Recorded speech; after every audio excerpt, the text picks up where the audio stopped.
अगर आप दलित समाज से हैं और अपना उद्योग या व्यापार शुरू करना चाहते हैं तो निश्चित रूप से ये खबर आपके लिए ही है। Dalit Indian chambers of commerce and industries यानी डिक्की के संस्थापक चेयरमैन डॉक्टर मिलिंद कामले ने इंडिया की दहाड़ चैनल से खास बातचीत की। डॉक्टर कामले आज किसी परिचय के मोहताज नहीं हैं। वह भारत सरकार द्वारा पद्मश्री अवार्ड से सम्मानित हैं। उन्होंने न सिर्फ केंद्रीय बजट की तारीफ की बल्कि बजट को विजनरी एवं रिकवरी करने वाला बजट बताया। डॉक्टर कामले ने दलित उत्थान में महत्वपूर्ण भूमिका निभा रही देश की सर्वोत्तम संस्था डिक्की की योजनाओं व कार्यक्रमों के बारे विस्तार से चर्चा की। और क्या कहा पद्मश्री डॉक्टर कामले ने, देखिए हमारे संवाददाता विनोद लाहौट की एक खास रिपोर्ट। नमस्कार, मैं हूं विनोद लाहौट। इंडिया की दहाड़ न्यूज़ चैनल में आपका स्वागत है। दर्शकों, आज हम जिस शख्सियत के पास बैठे हैं वो किसी परिचय की मोहताज नहीं है। पद्मश्री अवार्ड से सम्मानित डॉक्टर मिलिंद कामले डिक्की के चेयरमैन, जिनसे हम बात करने वाले हैं। सर, हमारे चैनल में आपका बहुत बहुत स्वागत है। तो सर, हम जानना चाहते हैं अब डिक्की की जो संस्था है ये किस तरीके से काम करती है और क्या क्या इसका मोटिव है। सबसे पहले तो इंडिया के दहाड़ इस चैनल के जो दर्शक हैं उनको नमस्कार। Dalit Indian chamber of commerce and industry यह अनुसूचित जाति जनजाति के जो बिजनेसमैन हैं उनका यह एक प्लेटफॉर्म है। वो अभी ऑल इंडिया बना हुआ है। 2005 में पुणे में शुरू हुआ। अभी 2020 15 साल की इस संस्था की जर्नी बहुत ही अमेजिंग है। एक नेशनल स्तर का चेंबर हर स्टेट में अपनी ब्रांच है, ऑफिस है। हर स्टेट के सरकारों के साथ पॉलिसी बनाने में इंटरवेंशन करते हैं। तो एक लगभग 10,000 उद्यमियों का यह प्लेटफॉर्म बन गया है। भारत सरकार ने भी इसको 2011 में ही as a national chamber recognise किया था।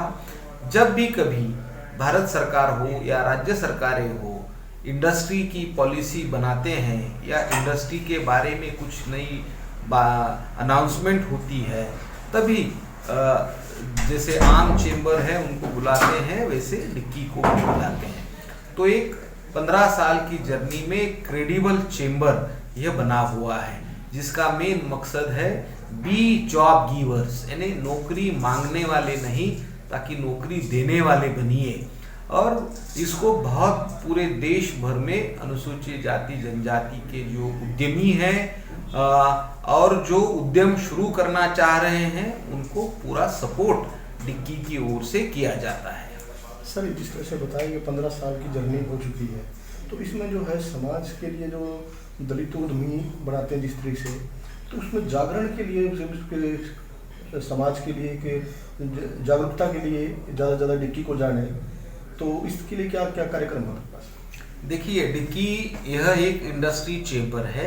यह जो हमारे समाज में बहुत सारी संस्था संगठनाएं पॉलिटिकल पार्टियां जो हैं वो जो काम करती है उस प्रकार का इस चेंबर का काम नहीं है। एक जो यूथ बिजनेस में आना चाह रहे हैं मगर उनको सपोर्ट करता है। अभी देखिए 15 साल हुए हैं तो हमने अभी एक हमारा आउटरीच प्रोग्राम जो है बनाया है। अभी दिल्ली में लगभग 12 महीने के 12 प्रोग्राम होंगे, हर महीने को एक प्रोग्राम। जैसे हम लोगों ने तय किया अभी 8 मार्च को woman outreach, international woman day के माध्यम से वुमन आउटरीच प्रोग्राम बनाया हुआ है। 14 अप्रैल को बाबा साहब अम्बेडकर जी की जयंती वर्ष पर जयंती के दिन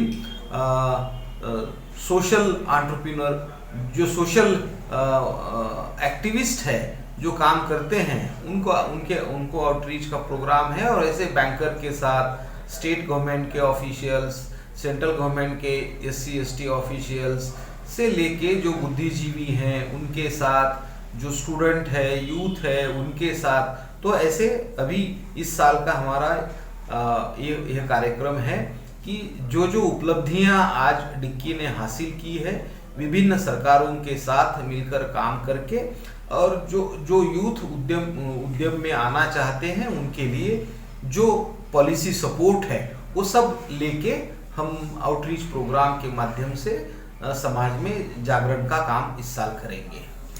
तो सर जिस तरीके से आपने बताया कि आप समाज के जागरण के लिए भी काम करेंगे, तो जैसे कोई यूथ अगर उद्योग बनाना चाहता है तो उसके लिए कोई ट्रेनिंग का या कुछ इस तरह के पर प्रोवाइड कराते हैं? देखिए, ये ट्रेनिंग जो जिला उद्योग केंद्र है वहाँ पे पूरा ट्रेनिंग की सरकार की व्यवस्था है।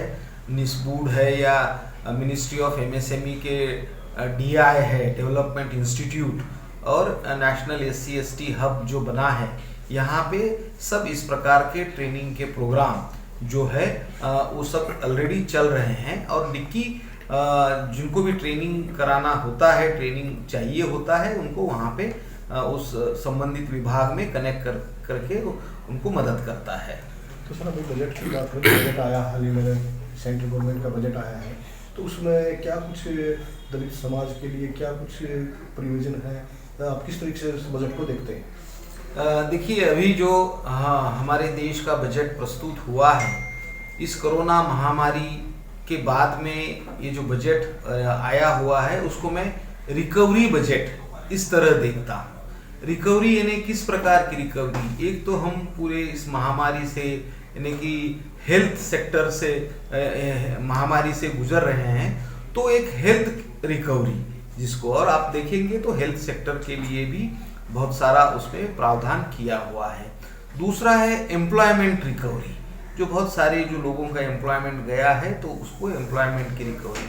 और इकोनॉमिक रिकवरी सबसे इम्पॉर्टेंट है, क्योंकि आप अगर बजट को देखेंगे तो इंफ्रास्ट्रक्चर जो पाया, जिसको इंफ्रास्ट्रक्चर सेक्टर में जो रोड से लेके बहुत सारी जो चीज़ें हैं उसके ऊपर जो प्रावधान किया है उसमें से जो नौकरियां बनेगी, तो ये ओवरऑल इकोनॉमी को पुश करने वाला यह बजट है। यानी कि ये एक डेवलपमेंटल बजट है और एम्प्लॉयमेंट जनरेट करने वाला बजट है। दूसरा, माननीय प्रधानमंत्री जी ने इस देश को जो आत्मनिर्भर भारत का चैलेंज जो दिया है, और उस चैलेंज को हमारे देश के जो साइंटिस्ट है उन्होंने उस चैलेंज को स्वीकार किया।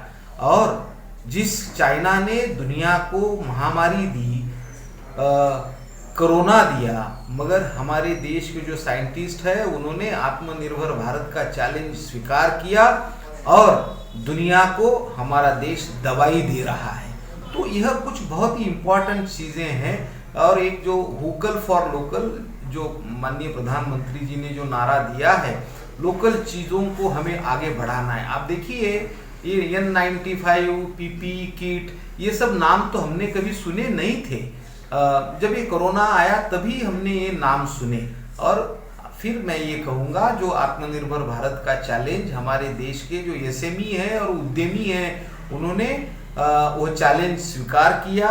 मैं खुद उद्यमी हूँ, मैंने 280 रुपये को N95 मास्क सप्लाई किया इंपोर्ट करके, मगर अभी वही N95 मास्क हमारे देश के जो उद्यमी हैं 15 रुपये में बना रहे हैं। तो ये चैलेंज स्वीकार कर लिया, जो चीज़ हमारे देश में नहीं थी। तो आज हम सबसे बड़ा इसके एक्सपोर्टर बन गए। PPE किट, N95 मास्क हो, वेंटिलेटर हो, तो यह एक दिशा देने वाला इस डिकेड का, ये जो डिकेड है, ये डिकेड की शुरुआत हुई है, तो उसका एक दिशा देने वाला, एम्प्लॉयमेंट जनरेट करने वाला ये बजट है। इसमें मैं फाइनेंस मिनिस्टर का एक बात के लिए बहुत बहुत धन्यवाद कहूँगा, क्योंकि उन्होंने जो स्टैंड अप इंडिया स्कीम है माननीय प्रधानमंत्री जी की, जो फ्लैगशिप स्कीम, उस स्कीम में 75% बैंक लोन देती है और 25% SC/ST उद्यमियों को अपना हिस्सा लेके आना पड़ता है। वही हमारे लिए चैलेंज था। तो हमारा ये रिक्वेस्ट था फाइनेंस मिनिस्टर को कि मैडम इसको कम कराइए। तो इस बजट में उन्होंने वो 25% से 15% किया है, तो 10% कम करने का मतलब है कि 20,000 करोड़ का एक सपोर्ट सिस्टम जो SC/ST उद्यमी हैं उनके लिए इस बजट के माध्यम से हुआ है। जैसे सोशल जस्टिस के जो अलोकेशन है वो भी 50% से सोशल जस्टिस के अलोकेशन बढ़े हुए हैं। तो ओवरऑल दिस बजट एक 2025 में $5 ट्रिलियन इकोनॉमी कैसे हम अचीव करेंगे उसका एक दिशा निर्देश देने वाला यह बजट है। इसलिए इस बजट का हम Dalit Indian chamber of commerce and industry की ओर से उसका स्वागत करते हैं। सर, आप डिक्की के फाउंडर चेयरमैन हैं, तो समाज को इस हमारे माध्यम से, चैनल के माध्यम से क्या संदेश देंगे?